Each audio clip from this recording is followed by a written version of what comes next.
I've seen a lot of that with Joe Flacco. I need to see this pairing together now. Like, this needs to be what we think about as relates to the future for the Jets organization. Zach Wilson, can you elevate the level of a guy like Garrett Wilson with him, considering he's on pace to break a lot of records? Jay, let's just keep it.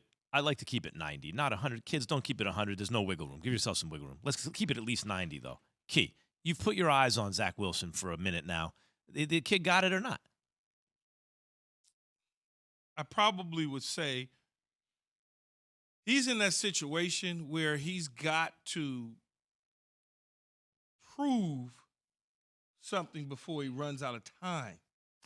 There are glimpses sometimes that when you watch some of the throws he makes, it gives you a pause. Little off schedule something Just that he because, like, I know look, when you come into any league as a professional athlete, like, there's a level of adjusting, man. Like, what you thought was fast and strong, and I played at the highest level of college. I didn't play at a smaller school. It was drastically different than the elitist level of college, right? So there's adjusting to that takes time. Like, we always talk about what makes people great on TV. Millions or thousands of reps. Mm-hmm. So if he hasn't been getting the reps for a guy who's been hurt, like, now it's like, okay, what's the sweet spot of reps combined with talent and seeing it consistently? See, so here's where I'm at with that, though.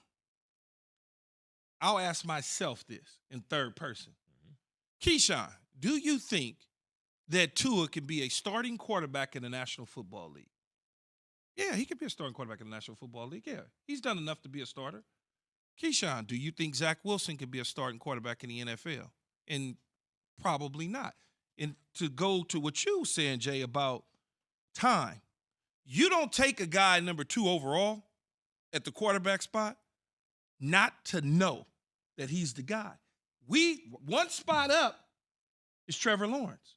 Did you feel you saw Trevor Lawrence enough to go, he's going to be all right. He just need a new coach. Yeah, no doubt. I agree, but that's why Joe Douglas is going to stick with it for a minute, because he took him so high. You look at Trevor Lawrence and you go.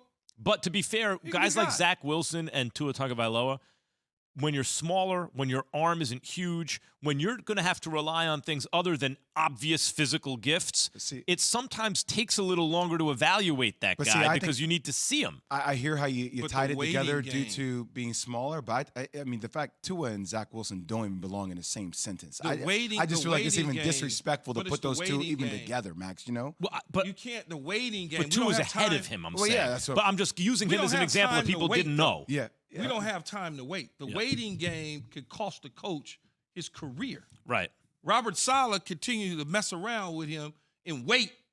He can get fired and never get another head coaching job. But it's above Robert Saleh's pay grade. This is Joe Douglas. He's the one who's digged his heels into the sand.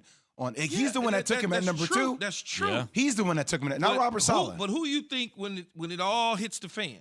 Oh, Robert Saleh. Be the first because he's the coach. Hey, I gave Jay Will the center. It ain't my fault that he can't coach the center up. It was the number 1 center coming out. Everybody had him as the number 1 center on the board. He's 7'2". He's 300 pounds. He runs the floor like a guard. Jay's got him shooting threes.